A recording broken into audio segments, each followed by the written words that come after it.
कारण सरकारजवळ जर शेतकऱ्यांना द्यायला पैसे नसतील तर मंत्र्यांचे बंगले हरास करा आणि मंत्र्यांच्या गाड्या हरास करा, त्यातून जो पैसा येईल तो शेतकऱ्यांच्या कर्जमाफीसाठी वापरा। राज्य सरकारने जी अहिल्यादेवी होळकर कर्जमुक्ती योजना आणली आहे, या योजनेमध्ये अजूनही लाखो शेतकरी वंचित राहणार आहेत। नियमित कर्जदार शेतकऱ्यांना सरकार फक्त 50,000 रुपये अनुदान देणार आहे, त्यामुळे नियमित कर्ज भरून आम्ही गुन्हा केला का, असा संतप्त सवाल महाराष्ट्रातल्या नियमित कर्जदार शेतकऱ्यांकडे येतो आहे। म्हणून या शेतकऱ्यांना 2 लाख रुपये अनुदान दिलं पाहिजे अशी आमची मागणी आहे।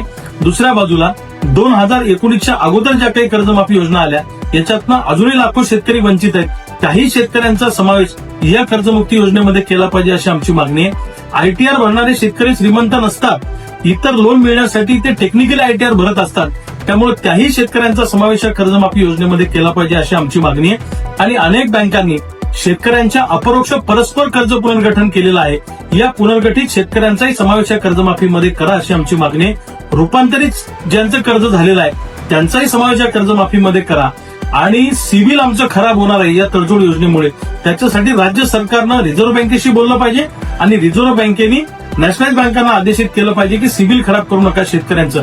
या मागण्या घेऊन सातत्यानं अनेक दिवसांपासून आम्ही लढाई करतो आहे। राज्याचा दौरा आमचा झालेला आहे। सरकारनं जर का आठवडाभरामध्ये हा निर्णय घेतला नाही तर येणाऱ्या 27 ऑगस्टला सकाळी 10 वाजता आम्ही मुंबईच्या मंत्रालयासमोर मंत्र्यांचे बंगले जप्त करणार आहोत, त्यांची हराशी करणार आहोत, मंत्र्यांचे वाहनं सुद्धा आम्ही जप्त करून त्याची प्रतिकात्मक हराशी करणार आहोत। कारण सरकारजवळ जर शेतकऱ्यांना द्यायला पैसे नसतील तर मंत्र्यांचे बंगले हरास करा आणि मंत्र्यांच्या गाड्या हरास करा, त्यातून जो पैसा येईल तो शेतकऱ्यांच्या कर्जमाफीसाठी वापरा असं आमचं म्हणणं आहे। एक हराशी करणारं प्रतिकात्मक आंदोलन आम्ही मंत्रालयासमोर करणार आहोत।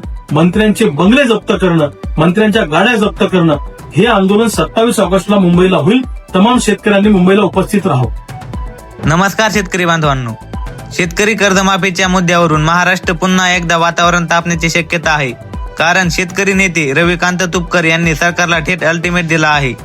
येत्या 27 ऑगस्ट रोजी मुंबईत आंदोलन करण्याची घोषणा तुपकरांनी केली असून पुढील 7 दिवसात सरकारने शेतकऱ्यांच्या मागण्या सकारात्मक निर्णय घेतला नाही तर मंत्र्यांचे बंगले आणि शासकीय वाहने जप्त करून त्यांचा प्रतिकारात्मक जाहीर लिलाव करण्याचे आंदोलन केले जाईल असा इशारा त्यांनी दिला आहे।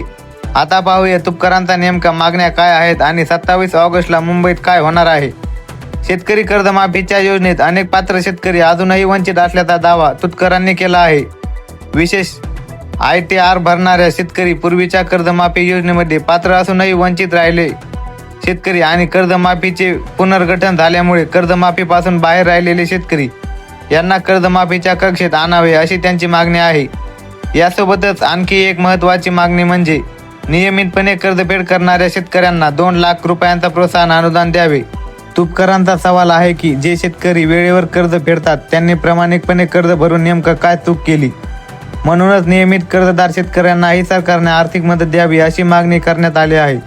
आणि तसेच कर्जमाफीसाठी पात्र असलेले शेतकरी मयत झाला असेल तर त्यांच्या कायदेशीर वारसांनाही कर्जमाफीचा लाभ मिळायला पाहिजे। याशिवाय कर्जमाफीच्या वन टाइम सेटलमेंट म्हणजेच OTS प्रक्रियेमुळे शेतकऱ्यांच्या सिबिल स्कोअरवर परिणाम होऊ नये यासाठी स्पष्ट मार्गदर्शन सूचना द्यावी अशीही मागणी करण्यात आली आहे। आता सर्वात चर्चेत आलेला मुद्दा म्हणजे मंत्र्यांचे बंगले आणि शासकीय वाहनांचा प्रतिकात्मक लिलावा। तुपकरांनी सरकारला स्पष्ट इशारा दिला आहे की पुढील 7 दिवसात शेतकऱ्यांच्या मागण्यावर ठोस निर्णय झाला नाही तर 27 ऑगस्ट रोजी सकाळी 10 वाजल्यापासून मुंबईत आंदोलनाचा पुढचा टप्पा सुरू केला जाईल। या आंदोलनामध्ये मंत्र्यांचे बंगले आणि शासकीय वाहने जप्त करून त्यांचा प्रतिकात्मक जाहीर लिलाव करण्याचा इशारा देण्यात आला आहे। मात्र शेतकरी बांधवांनो, इथे एक गोष्ट लक्षात घ्या। त्यामुळे आता प्रश्न असा आहे की सरकार तुपकरांच्या या 7 दिवसाच्या अल्टिमेटची दखल घेईल का? कर्जमाफीपासून वंचित राहिलेल्या शेतकऱ्यांसाठी काही नवीन निर्णय होणार का? नियमित कर्ज भरणाऱ्या शेतकऱ्यांना 2 लाख रुपयाचे प्रोत्साहन अनुदान मिळणार का? आणि सर्वात महत्त्वाचा प्रश्न म्हणजे 27 ऑगस्टच्या आंदोलनापूर्वी सरकार आणि शेतकरी नेत्यामध्ये चर्चा होऊन तोडगा निघणार का? याकडे आता संपूर्ण महाराष्ट्रातील शेतकऱ्यांचे लक्ष लागले आहे। शेतकरी बांधवांनो, कर्जमाफीबाबत सरकारकडून कोणत्याही अधिकृत निर्णय किंवा नवीन आदेश आला तर त्याची माहिती आपण सर्वात आधी सोप्या भाषेत तुमच्यापर्यंत पोहोचतो। त्यामुळे व्हिडिओ आवडला असेल तर लाईक आणि आमच्या चॅनलला सबस्क्राईब करून ठेवा। धन्यवाद।